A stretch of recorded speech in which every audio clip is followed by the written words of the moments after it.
We will not stop. We will not back down. We will not apologize for the actions we take in pursuit of our rights and our place in this world. We will do anything and everything you force us to do until you choose to accept this simple truth. We belong here. Bloody Johnny, 1989. Patriarch of the Pennsylvania chapter of the Brotherhood of Mutants. Alone in view. The phone rang. It was Monday morning, and Jennifer Knight had punched in the number to her family's home. The phone rang. It was something she did every Monday, just before school. The phone rang. A few minutes to catch up with her mother and her younger siblings. The phone rang. Even her dad, who officially adopted her when he married her mom, would be nice after so long. The phone clicked. Night residence, her dad's voice came through. Leave a message. The phone line clicked over to the answering machine. Hey, it's Ginny. Jennifer stood there as the line buzzed softly. I mean Jennifer. It's Jennifer. She stared at the phone, trying to think of what to say. I guess you're not home, she told herself. It was 7 in the morning. They had likely gotten an early start, just like last week. Okay, talk next week, she whispered and set the phone down. She thought about trying again. Maybe she had just missed them, and they were standing by waiting for her to call back. Jennifer, come on, Jessie shouted. We don't want to be late for class. Jessie, you're the only one who cares about that, Jessica sighed. That just means it's my responsibility to get us there on time, Jessie said. Melissa followed them, and with a rolling of her entire body she groaned, No one cares. Besides, it's only 7:30. We have time. Jennifer looked at the clock and saw it was indeed 7:30. Their homeroom was starting in half an hour. Hey, Melissa had walked over to the row of phones on the wall. You done talking to your folks? What? Oh yeah. They're doing well. Jennifer smiled to her friend, and they joined the Jessicas. Melissa tissed, I don't know why you have to talk to them every week. They're my family. I want to hear from them. Sounds lame. Jennifer laughed. Don't you talk to your dad? Ha! Odin? No way. That old bastard doesn't have the time, and neither do I. And what is filling your schedule so much? Well, half is being awesome, and the other half is keeping that jerk Jerry away from you. Jennifer blushed, laughing. I told you, it's not like that. The duo joined the other two, and they all started their way to school. Jennifer, Melissa, and Jessica Blanc all wore the school's khaki skirt uniform. Jessica Black wore her standard black everything. They stood in line waiting for a busy street to give safe passage. Jennifer looked over her friends. She blinked and her vision shifted. The mundane hues of the world were covered by shades and tints of power. Melissa was mostly the same, with only the mild glow of life and a slight string of power tied to her. It led off into nothing and had faint symbols around it. A string of connection. They were often overshadowed by a person's normal aura, but with Melissa being mundane and the string being so powerful, its whisper was visible to those who could see it. Jessie had an aura of energy around her. It shined in a bright white light like the sun, but didn't blind or hurt Jennifer's eyes to look at. Nor did the almost solid ring of light just above Jessie's head. The only troubling part was the solid sheet of light that wrapped over her eyes like a blindfold, though it didn't affect her own sight. The air around Jessica was warping around her, as if trying to pull her away before crushing in. On her, 3 points of space seemed to be rooted solid around her ring, bracelet, and necklace that she refused to talk about. They held small pockets of solid space around their emerald gems, that seemed to cut through the chaos around them. Jennifer turned her eyes to the city. Progress City. The city famous for having the highest rate of demi-humans at just over 15%. An amazing feat since less than 1% of all people were demi-humans. Then again, cities did attract them. The more people there were, the more demi-humans there would be. 1% of a few thousand was a lot of friends who understood. So, demi-humans would move into a city and find a community which increased the general percentage of demi-humans, which then attracted more. Because now 1% was a few percents, which then became a notable fraction, for better and for worse.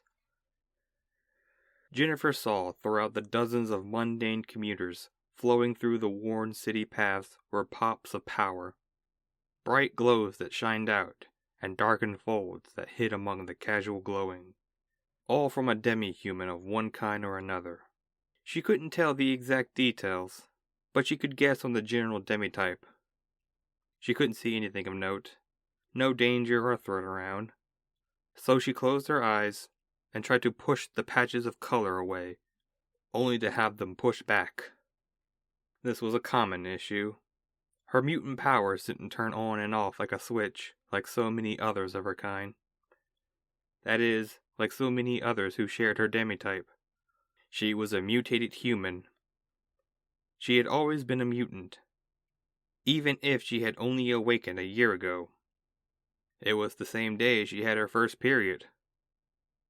A terrible day. Her mother was only prepared for one of the two events. Since then, she managed the results of both of them, as well as any mutant now woman could. Still, issues came up.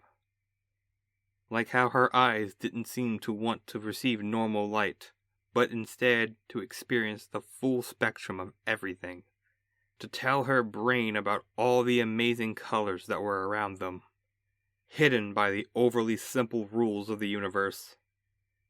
The fact her brain couldn't handle all that amazing beauty, and would be fried by it, didn't seem to concern them. Again, Jennifer pushed the colors away. Gently this time, like a tame animal into a cage. It retreated back into the somewhere it laid when not in use, and she opened her eyes. Normal. She looked to see her friends were all staring at her. What? You've been in La La Land for the last while, Jessica explained. The lights have cycled through twice already. Yeah, Melissa huffed. We were about to call for a medic. You all right? Yes, just... Jennifer thought for a moment of what to say. A headache. That's a lie, but whatever. Jessica rolled her eyes and stepped off the sidewalk. Come on, light screen. The girls followed and crossed the major street. On the other side, Jessica and Jessie started walking ahead, creating a space between them and Jennifer. Melissa had stayed by her and used the opportunity. Hey, Melissa said in a firm voice, like she was giving commands. You don't have to lie about your powers and stuff, okay? I do have a headache. Which she did. They always happened when her powers pushed back. Yeah, but you lost control of your eyes. I didn't lose control, Jennifer scowled. I just needed to take a little time to switch back. So you admit you used them, and then couldn't stop using them, Melissa said, crossing her arms. What does Simi call that? Shut up, Jennifer whispered the words.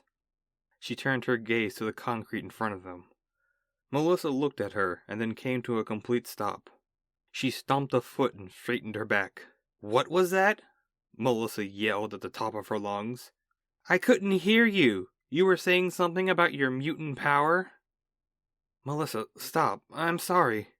Jennifer tried to placate the small, emboldened girl.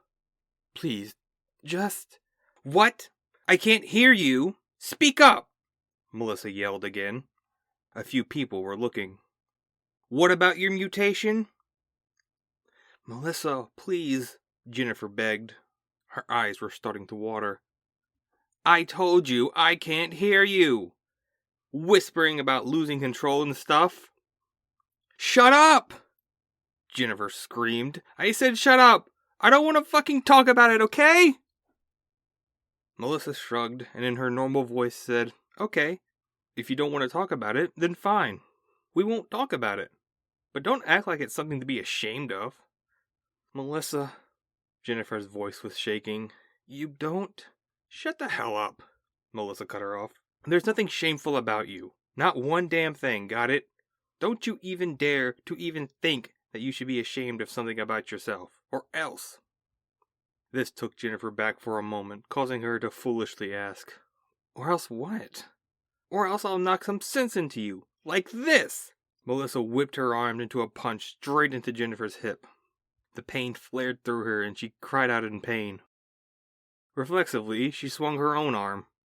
And while she wasn't a brawler like some of the other students, she still had basic training.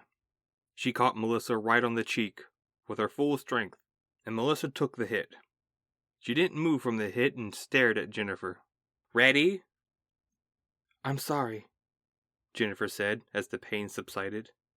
I didn't mean to. Yeah, you better. Melissa turned and continued walking. You ever hit me with a punch that week again, I'll knock your lights out. Jennifer sighed and joined her friends, grateful to have them. The girls managed to get to class with time to spare. Jessica and Jessie took their seats, and Jennifer sat in hers. But Melissa had taken Jerry's seat in front of her. He hadn't made it in yet, and so Melissa took the opportunity to spend a few more minutes with her friends. They talked about classes and teachers and even about boys, though that was encoded in the doublespeak and riddles that all girls shared, that boys couldn't understand.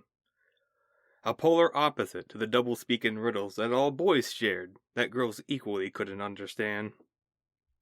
Jennifer scanned the room. There were only a few stragglers who needed to enter. Adrian and Kevin were missing, and Jennifer quietly hoped that they wouldn't show. Sarah Valentine also wasn't in yet, but Jennifer didn't think about that much. The only two left by her count were Jerry and her team leader Carl Starr. The two were apparently confidants, and so Jennifer wasn't surprised when, with a minute to spare, the two of them came in together.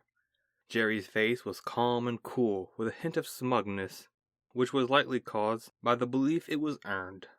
She didn't know. Carl was simply upset. I'm telling you, man, Carl sighed. No deed goes unpunished. Jerry responded with something in French, which was only a second language for Jennifer, and thus didn't understand. Sure, whatever that means. Carl shrugged and went to his desk. Jerry sighed and headed to his own, where Melissa was still sitting. He cleared his throat. Miss Odinson? Melissa snapped her gaze to him, as if she was trying to kill him with pure will alone. Yeah, Jarvis? What do you want? Just that. Jerry's smugness was gone, and was replaced with a fruitless caution. Melissa Odinson was going to be a pain no matter what the boy did, or said. Well, that's my seat. Yeah, and? Melissa somehow made a face that was an even meaner face at him. Jerry sighed. I would like to sit there. I bet you would. Melissa would have likely developed some new technique to be even meaner if not for the entering of the class's teacher, the great hero himself, Mr. Galacto. All right, class, settle down. Miss Odinson, please sit in your assigned seat. He sat at the desk without looking up. Opening a drawer, he took out files and started sorting through them. The issue was resolved. Melissa tisked and stood up. Fine. This assigned seating sucks, though. Surrounded by the 5 most boring people in the world. As Melissa marched, Simmy the large boy laughed. Don't take it personally, Jerry. She's like that with everyone. Shut up! Melissa shouted before singing a jab into his side. Simmy just laughed it off. See what I mean? And I'm her teammate. No fighting in class, Mr. Galacto monotoned, and the class settled. Adrian and Kevin arrived before roll call to most of the class's dashed hopes, and Sarah arrived soon after. Everyone was here, and the day started. First on Monday was history, with Mr. Galacto himself. We went over the textbooks and discussed the subject openly. Usually Jennifer was one of the most active participants, but with Galacto it was different. Jennifer had grown up reading and watching about the world's greatest hero. They all had. It was the greatest star shock anyone could experience. If an actual Greek god had walked in and told them all a book page to open to, it would have been less rattling. Though for Jennifer, it would have been less painful to her eyes. Even in the flat neutral state that detected only a small slice of electromagnetic radiation, they would burn if she looked directly at the man. Like looking at the sun, but a sun that only she could see. So instead she looked directly in front of her, at Jeremiah Jerry Jarvis. He wasn't an amazing guy. There were definitely other guys that she found to be more attractive, and he was also a right jerk, always having a snooty comeback to any comment, and an air of smugness that enraged anyone it was aimed at. Melissa went completely volcanic at his act, which is what it was, an act. Jennifer had seen through it a few times, in the weeks focusing on not burning her eyes out, and a few more times just admiring him. He was cute, but it wasn't like that. After history was math with Mr. Hall. He dressed like the CEO of an international company, and held himself like an Olympian, as in the sporting events, though he was also an Olympian in the other way too. His deep onyx skin contrasted against his brilliant blue eyes and flawless smile. Even so, with all his charm and brilliance, he still taught math like a math teacher. Many heads were aching by the end of class. Not Jennifer's, though. She liked math, which was why she was in his philosophical mathematics class. "Miss Knight, a moment," Mr. Hall said just after the lunch bell rang. "Just wanted to check if you were able to complete the assignment. It's due tomorrow." "Oh, yes, sir," Jennifer nodded. "I'm almost done with it. I definitely should be able to finish it tonight, if Melissa doesn't drag us out." Mr. Hall laughed at that. "Well, if you want, I could probably give her a detention. I bet it won't be too hard with that girl. She has a foul mouth and an even fouler temper." Jennifer laughed. "Sorry, that would be counterproductive. If I'm not around to reel her in, she'll just cause more trouble." Mr. Hall thought about that. "You think so?" "No, sir, I know it," Jennifer said. "I would bet my last shot on it." Mr. Hall smiled at that. "Well, all right, then. Go on to lunch. Make sure your charge isn't setting the school on fire." Jennifer nodded and left, finding Melissa just outside the lunchroom. "What did 2 plus 2 equals snore want?" Melissa asked. "Were you talking about me?" "Yes, he said you have a foul mouth and a fouler temper," Jennifer answered. "Okay, keep your secrets. Watch me not care." And with that, the two got lunch. Melissa wasn't enrolled in any extra classes, and Jennifer's only extra class was philosophical mathematics with Mr. Hall on Tuesday and Thursday, which left the rest of the day open to them. Progress City was filled with places to go and things to do. The arcade was a favorite for many, as were the many shops that specialized in specific interests. Music, books, art, and even stationery shops were known around town. The Progress City Library was a beacon for those of academic pursuits. For those who didn't want to be around the crowds and business of the urban life, the surrounding areas of the city were filled with bars and cafes that were commonly shared secrets. However, it was Monday. The city was simply going through the motions of urban life, saving its energy for the weekends and greater celebrations further down the calendar. So it was the two girls headed to their room at Elizabeth's home for demi-children and found it empty. "Where do you think the Jessicas are?" Melissa asked as she plopped down in her bed. "Well, Jessie has international reading, and I think she roped Jessica into that too," Jennifer asked, setting up for the evening. "Lame. How are all three of you so boring?" Melissa groaned. "You all just read and study all the time." "You read too. You have more books than the rest of us combined," Jennifer said, pointing to the very shelf that held her collection.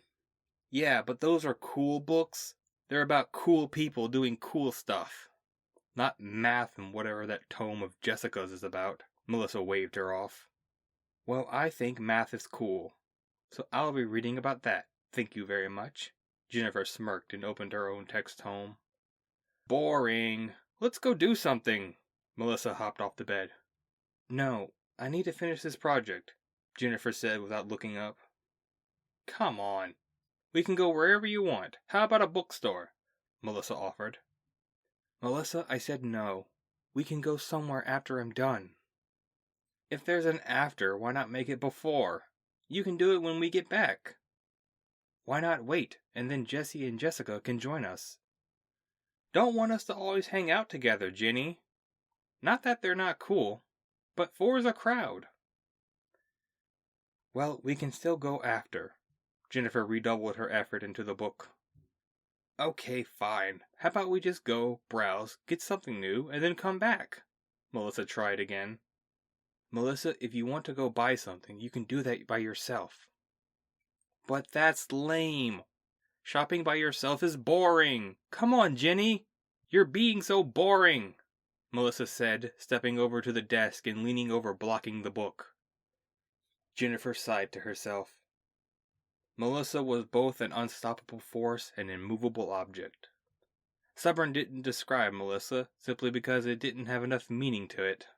This was something that Jennifer had learned quickly and adapted well.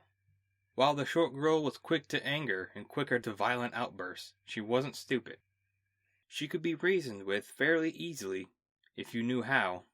Still, there were times she wouldn't budge, where nothing would redirect her course. This was something Jennifer had learned to recognize, and this was one of those times. The thing to do was give in and demand a time limit, an hour or so, to get back and let her continue. Melissa would scoff and agree with an insult. They would go, have fun, and get something to appease her for the night. It was the best course of action Jennifer could think of. But then something came to her mind. A dull pain rose in her hip. And in an instant, Jennifer made a difficult decision. I said no! She shouted at full volume. I don't care what you think. I don't care if you think I'm boring. I'm finishing this because I want to. Melissa stepped back as Jennifer began to close her books and pack them. Melissa watched in shock, asking, Where are you going? Somewhere I don't have to deal with you, Jennifer barked and left. Her voice apparently was audible through the walls, because multiple doors were opened with heads peeking out. But Jennifer didn't give them any mind as she marched out the front door and into the city. She thought for a moment about where to go. She knew about a few cafes that would be nice, but she didn't want to spend money. The school was open until 8, which included the library, which would have been a great place for studying. But then another place came to mind. Jennifer had never been to the city's public library, and so she decided to change that. The Progress City Library was a beacon for those of academic pursuits. It stood near the center of the city. Its front face was like a temple, but that soon gave way to a tall skyscraper that was its bulk. The PCL was more than just a place to read and borrow books. It was one of the greatest collections of writing in the world, with only ancient cities being able to compare to it. Of course, one couldn't expect less from a city hosting so much greatness. Jennifer stepped into the front and immediately regretted it. Not because it was full of noise and people moving around, but because it very much wasn't. Total silence within the main lobby. There were archways leading to different parts, and in the center was the library circulation desk. And behind it was, Jennifer assumed, a librarian. She was an older lady with tanned skin and coarse hair tied in a bun. She tapped away at a computer when Jennifer entered and looked over, making eye contact across the 60-foot space between. Good morning, the librarian called with a wave. Do you need help? Jennifer nodded. Yes, I was. Would you mind coming up to the desk? The librarian waved again, but in a summoning motion. Oh, yes. Jennifer blushed and started walking the mile-long journey to cross the 60-foot lobby and stood in front of the desk. The librarian looked at her. What can I help you with? Do you need directions? Something with your record, perhaps? Was all Jennifer could muster up. No English, then? the librarian asked, and then started speaking in some language Jennifer couldn't recognize. After that she spoke again, but seemingly in another tongue. And again Jennifer just stood there. The librarian tried once again with a tone of finality, in a language that Jennifer did know. "Oh, I don't speak French very well," Jennifer explained. "So what can you speak?" "Mostly English. My family comes from African slaves, and my mother wasn't big into reconnection." "Okay then. What can I help you with?" the librarian asked with professional patience. "Well, this is actually my first time here, so I don't really know." "Well, I can tell you you don't need a library card. Your school ID will act as that. The demi-human schools have a system set up for that." "How do you know what school I go to?" "Your uniform." The librarian pointed to the khaki skirt she wore. "They all have the same design, just in different colors. Now, is there anything else? Looking for a certain book?" "No, I just need a place to work." "I see. Well, there's plenty of workspaces. The ground floors are mostly mundane subjects. Fiction and basic non-fiction. There are some more specific halls with more advanced stuff. There are maps everywhere. And there's also plenty of places to check out books. Anything else?" "No, thank you." Jennifer managed a small bow and walked over to a map of the library. It was a 9 by 9 foot blueprint of the whole building, with dozens of labels and sublabels. One caught her eye. The Hall of Math on the second floor. That's where she decided to go. When she arrived, she combed over the shelves. There were at least 4 copies of every book, and more books than she could imagine. The titles arranged from simple to involving concepts she never heard of. Jennifer thought she knew a little bit about math, but now she knew she didn't know anything about anything. If there was so much about just the system used to count, how much was there about the stuff it was used to measure and study? Awestruck. That was the word made for moments like this. And after Jennifer shook off enough of it, she found a spot to set up. A table and a series of tables in the middle of the hall. A few other people were reading or studying, but there was more than enough space, and Jennifer sat down at an empty table and started pulling out her books. She looked over to a giant clock that loomed over the entrance. She had taken so much time getting to the library, talking to the librarian, and setting up again. If she had just appeased Melissa, then she would have been back and studying by about this time. Jennifer sighed, thinking she made a mistake. But the dull pain in her hip told her she hadn't. She decided to agree with it, and started working. The doubts of her actions died and faded away in the place where details were forgotten, as Jennifer stretched her workplace across the table. The desk in her room was barely wide enough to hold an open book, but now she was having to use the full length of her arms. She was able to have not 1, not 2, but 3 textbooks open to different subjects, and could fan her notes out, making an easy review of them. She went from regretting her outburst to Melissa to regretting not dragging the imp with her. Could have jabbed a kid's book in her face and worked in the company of a friend. It would have been a win-win. But this was fine. She had everything she needed and more. "That's for Arthur Hall's class, right?" a voice chimed in. Jennifer looked to see a man dressed in jeans and a t-shirt with a band logo. He had shaggy hair and wore tennis shoes that were worn to tatters. He looked like a college kid. "Philosophical mathematics at West High School, right?" "Yeah, how did you know?" Jennifer asked, confused. "I know all the teachers from all the demi-human schools.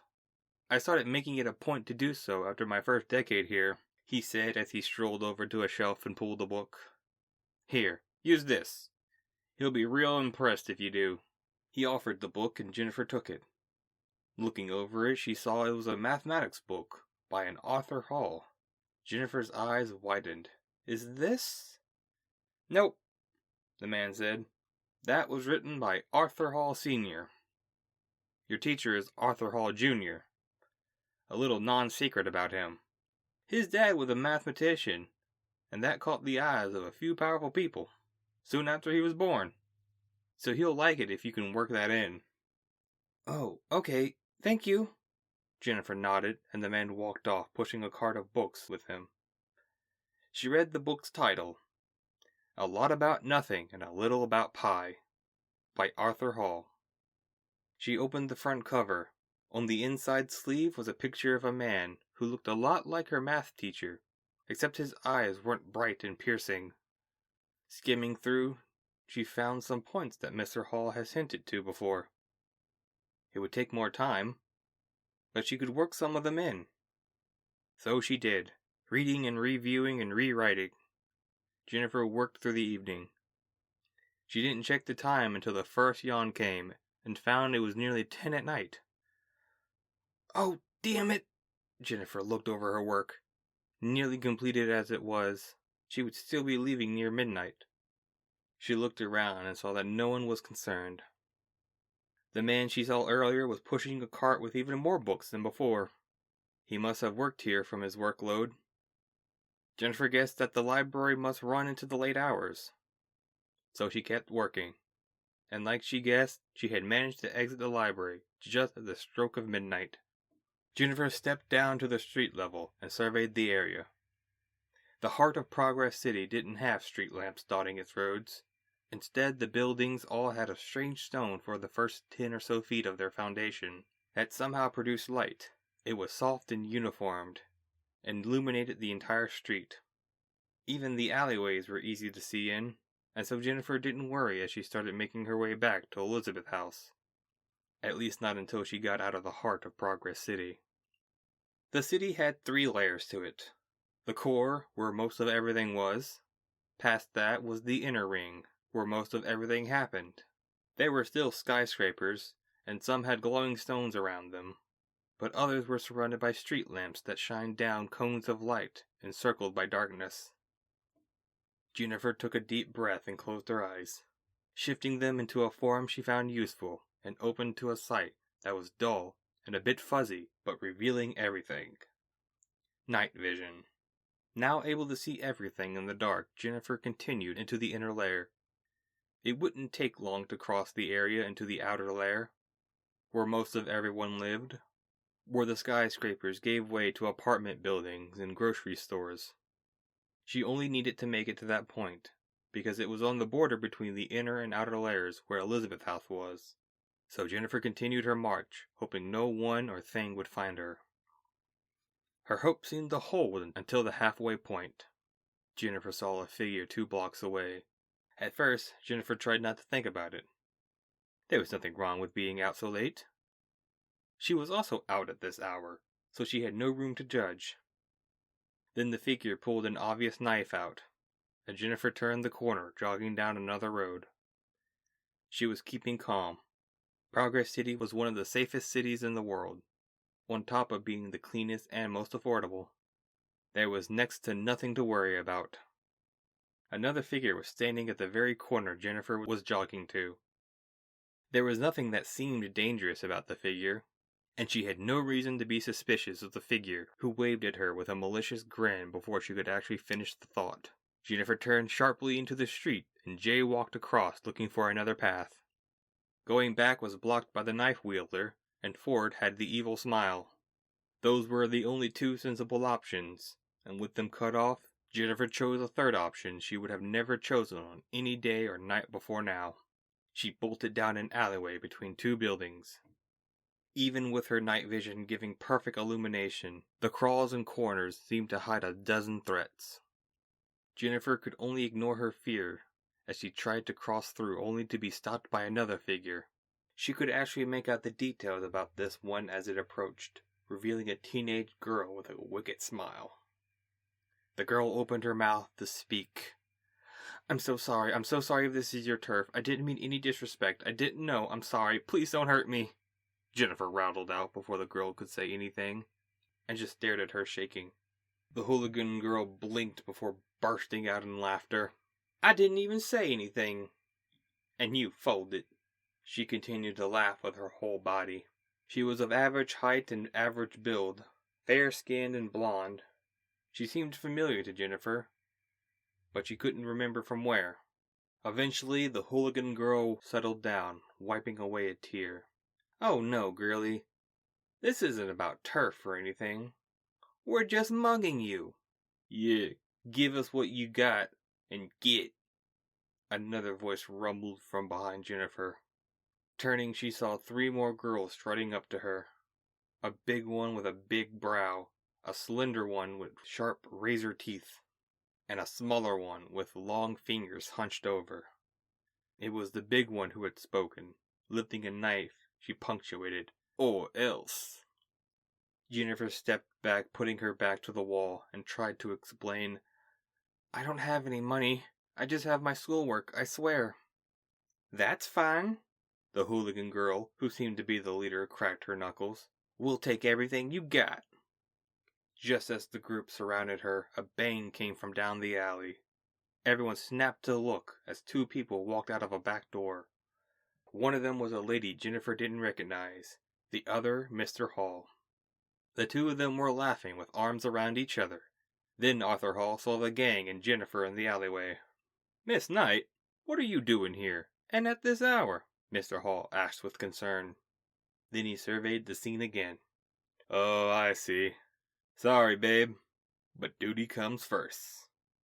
Mr. Hall dropped his arms from the lady and stepped towards the gang. The big one brandished her knife. "Stay back! We ain't scared of you!" She swung back and forth. Mr. Hall stopped and scanned the faces of each girl. "Now hold on. Some of you look familiar. Didn't I teach you girls?" "Ha! Nope. We're not in any of those reject classes you teach," one of them barked. "So you do go to West High. I figured." The blood drained from their faces from the realization that they were outed before they redoubled their anger. "Shut up! We're not scared of someone who's only strong enough to teach fresh meat rejects." "Oh, really?" Mr. Hall crossed his arms and lifted his chin. "Then how about we all just decide to walk away and be done here?" "Fuck you! Get him!" And the gang of girls rushed Mr. Hall in one of the most one-sided, unfair fights Jennifer ever saw. Arthur Hall should have tied his shoelaces together, or at least promised to only use his arms, or something. The girls outnumbered and surrounded him, and it meant nothing as the man quickly swept his arm and legs around, blocking them. He grabbed and tossed them into each other, and also deflected their attacks into hitting each other. Not a one of them got a solid hit in, and before long, the whole gang was knocked out. Jennifer could only stare on at the sight. Mr. Hall, with not a single drop of sweat or even a wrinkle in his suit, was surrounded by 4 very beaten hooligan girls. He stretched his neck and rolled his shoulders. "All right, then. That's taken care of." "Hey!" the lady called from down the alley. She had also been a witness to the pseudo-brutality. "Does that mean we can continue our night?" Mr. Hall looked at Jennifer, who was still in shock. He sighed and called back, "Sorry, babe, but duty comes first." He walked over and kneeled in front of Jennifer, snapping his fingers. "Hey, Miss Knight, are you okay?" "What?" Jennifer snapped back to her senses and looked up. "Mr. Hall, you saved me." "Nothing to it, kid." He stood up and offered his hand. "Come on, let's get you home." She took his hand and they exited the alleyway, going back to Elizabeth House. "So what had you out so late?" Mr. Hall said after a few blocks. "What? Oh," Jennifer collected her thoughts. "I was coming back from the library. I had just finished my assignment for tomorrow. Or rather today, I guess." "Really? Well, the school is almost in the opposite direction," Mr. Hall pointed out. "So how'd you end up here?" "I didn't go to the school. I went to the city library." "Oh, I get it. Then those punks saw you and figured they could have some fun with you." "They probably saw my clothes and marked me as someone tough." Jennifer lifted the brim of her khaki skirt. The school uniform had been the only thing she had worn for the past month. With the half-dozen sets the school provided her, she never thought about how it was a sign of being a demi-human before tonight. "Luckily you showed up." "Yeah, I guess," Mr. Hall shrugged. "I doubt they would have hurt you too bad. But I'm still glad I was there too. if only to beat some respect into them. Yeah, you completely wrecked them. I didn't know you were so strong. Oh yeah, I'm one hard cookie, Mr. Hall laughed. I went into the army the first day I could. Fought through the Horde invasion, and then spent about 30 years being a DDH agent. Saved the world a few times, and retired until they asked me to teach. But I'm still as tough as they come. Wow, and they have you teaching the freshman class? Of course. They turned into Elizabeth House, and Mr. Hall leaned toward Jennifer. Here's a little non-secret. At all 4 of the demi-human high schools, the freshman teachers are always the strongest. Because the freshman demi-humans are the wildest and need the strongest touch. Just then, a cop van rolled up. The gang of girls must have reported the fight, because they were in the back as the passenger side window rolled down and the officer spoke. These girls say you assaulted them? Sure, it started as a fight though. I see. The officer lowered his shades and scanned Mr. Hall. You're a teacher at one of those demi-schools, right? Arthur Hall, West High. He extended a hand. All right then, I'll send all this to Thompson. You girls can get out here. What? The leader barked. He attacked us and you just kicked the can down the road? What can I say? Demi-humans keep things in-house. Furthermore, Mr. Hall added, that's detention for all of you. What? The leader barked again. I was more than willing to sweep this under the rug. But since you went and made it official, then punishment needs dishing out. Assaulting a teacher is a big deal. That's a month's detention, all of you, Mr. Hall said. Defeated again, the gang slunked out the van and walked away. Jennifer said her goodbyes before entering Elizabeth House.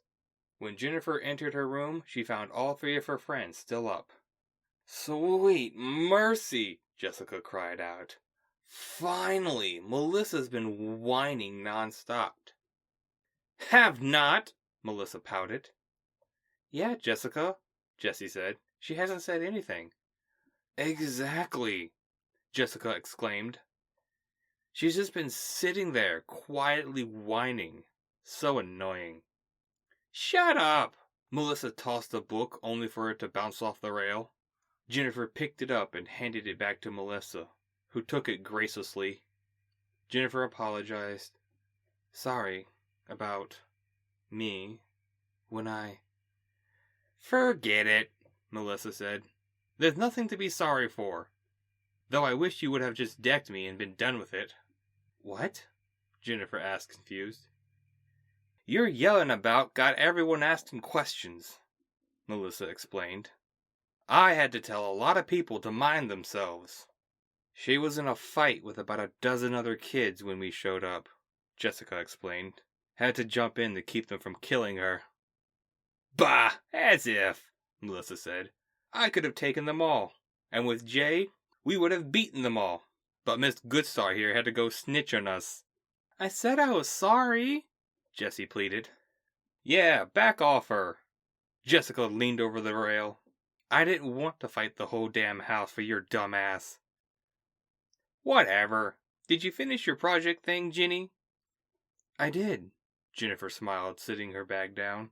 Glad to hear it, Melissa said. I'm assuming you didn't run into any trouble? Jessica stepped into the tiny bathroom to prepare for bed. She looked into the mirror and realized her eyes had shifted back into their normal vision. Yet her eyes didn't have the dull ache of strain in them. They had shifted back on their own. No, not really,